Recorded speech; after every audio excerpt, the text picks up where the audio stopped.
Assalamualaikum warahmatullahi wabarakatuh. Perkenalkan, nama saya Izzatur Rahma Ramadhani dari kelas 12 AHP 1. Di sini saya akan mempresentasikan tentang menerapkan metode perakitan barang dan jasa. Perakitan adalah suatu proses penyusunan dan penyatuan beberapa bagian komponen menjadi suatu alat atau mesin yang mempunyai fungsi tertentu.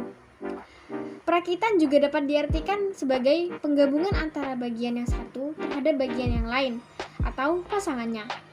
Pada prinsipnya, perakitan dalam proses manufaktur terdiri dari pasangan semua bagian-bagian komponen menjadi suatu produk, proses pengencangan, proses inspeksi dan pengujian fungsional, pemberian nama atau label, pemisahan hasil perakitan yang baik dan hasil perakitan yang buruk, serta pengepakan dan penyiapan untuk pemakaian akhir. Prinsip perakitan produk yang pertama, meletakkan peralatan dan pekerjaan dalam urutan operasional sehingga setiap komponen dapat dipasang secara berurutan sampai dengan proses akhir. Yang kedua, area kerja untuk pemasangan komponen dibuat secara nyaman sehingga pekerja dapat dengan mudah memasang komponen ke dalam rangkaian produk yang berjalan di atas konveyor. Dalam metode perakitan, banyak sekali penghematan waktu yang diperoleh. Pekerja dapat memasang komponen secara terus-menerus tanpa harus menunggu proses akhir. Setiap pekerja mempunyai tanggung jawab memasang komponen sesuai urutannya dan dapat melanjutkan pekerjaan produk lainnya tanpa menunggu produk akhir tersebut selesai. Walaupun terlihat mudah dan sederhana, metode perakitan tetap saja membawa kerugian, terutama bagi para pekerja. Pekerja akan merasa terasingkan dan jenuh karena harus melakukan pekerjaan yang sama sepanjang hari. Dalam sehari saja dapat melakukan kegiatan yang sama sebanyak ratusan kali untuk memasang komponen yang ada pada bagian yang sama. Permasalahan lain yang timbul adalah sempitnya ruang gerak pekerja karena tata letak yang buruk tanpa memerhatikan faktor ergonomi. Dalam proses perakitan, terdapat beberapa jenis perakitan yang dapat digunakan, terutama di dunia industri. Hal ini tergantung pada pekerjaan yang dilakukan. Dalam hal ini, biasanya faktor bentuk dan jumlah produk yang akan dihasilkan sangat menentukan jenis perakitan yang dilakukan. Secara umum, terdapat dua jenis perakitan dalam sebuah produksi. Yang pertama, perakitan manual. Perakitan manual adalah perakitan yang sebagian prosesnya dilakukan atau dikerjakan secara konvensional atau menggunakan tenaga manusia dengan peralatan yang sederhana tanpa adanya alat bantu yang spesifik atau khusus. Yang kedua, perakitan otomatis. Perakitan otomatis adalah perakitan yang dikerjakan dengan menggunakan sistem otomatis seperti automasi elektronik dan membutuhkan alat bantu yang lebih spesifik atau khusus. Jenis perakitan. Untuk menggunakan jenis perakitan yang sering digunakan dapat dibedakan menurut jenis produk yang akan dilakukan. Adapun jenis perakitan berdasarkan jenis produk yang dilakukan perakitan, yaitu yang pertama, produk tunggal. Jenis perakitan produk tunggal yaitu jenis produk perakitan di mana perakitan produk hanya satu jenis saja. Yang kedua, produk seri. Jenis perakitan produk seri yaitu jenis produk perakitan yang dilakukan dalam jumlah massal, dalam bentuk dan ukuran yang sama. Faktor-faktor yang memengaruhi kegiatan perakitan. Yang pertama, jenis bahan yang akan mengalami perakitan. Pada setiap jenis bahan terdapat sifat-sifat khusus dari bahan lainnya, sehingga sewaktu dilakukan perakitan pada jenis bahan, terlebih dahulu diketahui sifat-sifatnya. Hal ini dikarenakan sifat-sifat bahan ini sangat berpengaruh terhadap metode pemilihan penyambungan. Yang kedua, kekuatan yang dibutuhkan.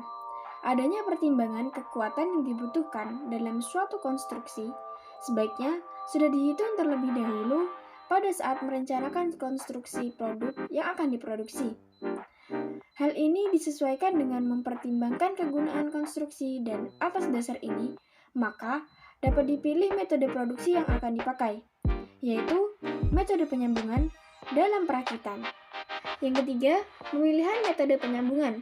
Pemilihan metode penyambungan ini sangat erat hubungannya dengan jenis bahan dan kekuatan sambungan yang dibutuhkan, karena setiap metode penyambungan mempunyai keistimewaan tersendiri.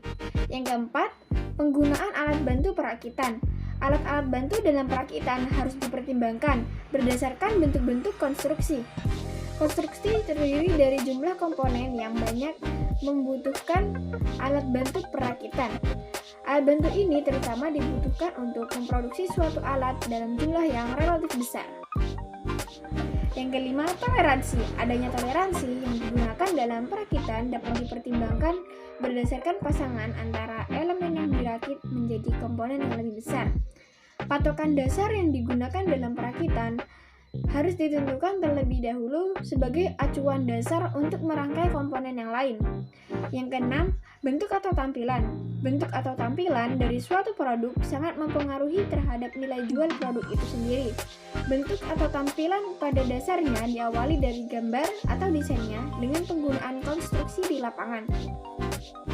Yang ketujuh, ergonomis. Ergonomis dalam perakitan adalah kesesuaian antara produk dengan kenyamanan pemakai. Artinya, apabila produk ini digunakan tidak menimbulkan cepat letih, membahayakan, membosankan, dan sebagainya.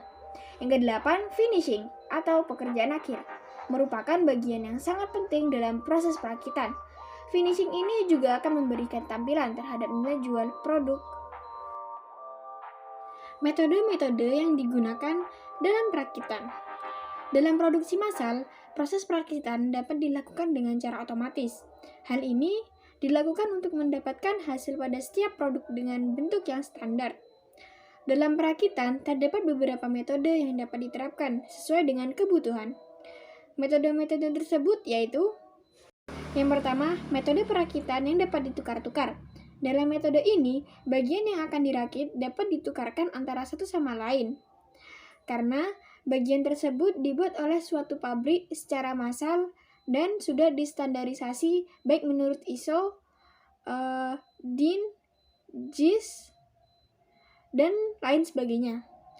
Keuntungan yang diperoleh bila menggunakan bagian atau komponen yang telah distandarisasi adalah waktu untuk perakitan komponen yang lebih cepat dan dalam penggantian komponen yang rusak dapat diganti dengan komponen yang sejenis yang ada di pasaran. Yang kedua, metode perakitan dengan pemilihan. Pada metode perakitan ini menggunakan metode pemilihan. Komponen-komponennya juga dihasilkan dengan produksi massal serta pengukurannya diukur menurut batasan-batasan ukuran. Yang ketiga, metode perakitan secara individual. Perakitan ini dalam pengerjaannya tidak dapat dipisahkan antara bagian satu dengan bagian yang lain, atau pasangan satu dengan pasangan yang lain. Hal ini dikarenakan dalam pengerjaannya harus beruntun tergantung pada bagian yang sebelumnya. Keseimbangan lini.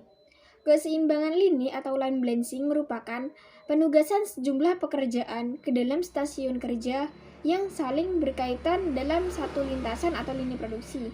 Fungsinya adalah membuat suatu lintasan yang seimbang, sedangkan tujuannya yaitu meminimumkan waktu menganggur pada lintasan yang ditentukan oleh operasi yang paling lambat. Yang pertama, prinsip dasar keseimbangan lini.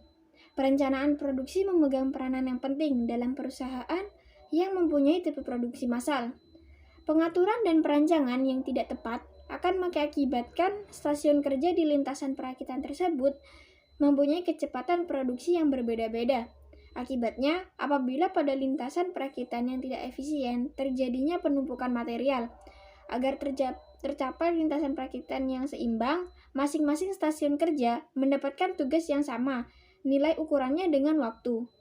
Dengan demikian, masalah keseimbangan lintasan perakitan yang sebenarnya adalah bagaimana agar suatu pekerjaan diselesaikan dengan beban kerja yang sama pada setiap stasiun kerja. Yang kedua, prosedur line balancing bertujuan untuk meminimalkan harga balance day dari lintasan untuk nilai waktu siklus yang telah ditetapkan. Jumlah ini diharapkan mampu meminimalkan jumlah stasiun kerja. Namun, hal yang terpenting adalah tetap memperhatikan ketentuan hubungan suatu aktivitas untuk mendahului aktivitas lainnya. Di mana Diagram tersebut akan dapat dimanfaatkan sebagai prosedur dasar untuk mengalokasikan elemen-elemen aktivitas. Yang ketiga, langkah pemecahan masalah line balancing. Terdapat sejumlah langkah pemecahan masalah line balancing menurut Gaspers. Adapun langkah-langkah pemecahannya sebagai berikut. Yang pertama, mengidentifikasi tugas individual atau aktivitas yang sedang dilakukan. Yang kedua, menentukan waktu yang dibutuhkan untuk melaksanakan setiap tugas. Yang ketiga, menetapkan precedence constraints. Yang keempat, menentukan output dari assembly line dan yang dibutuhkan. Yang kelima, menentukan waktu total yang tersedia untuk memproduksi output. Yang keenam, menghitung cycle time yang dibutuhkan. Yang ketujuh, memberikan tugas-tugas kepada pekerja. Yang kedelapan, menetapkan jumlah minimum banyaknya stasiun kerja yang dibutuhkan untuk memproduksi output yang diinginkan. Yang kesembilan, mencari terobosan-terobosan untuk memperbaiki proses terus-menerus. Yang kesepuluh, menilai efektivitas dan efisiensi dari solusi.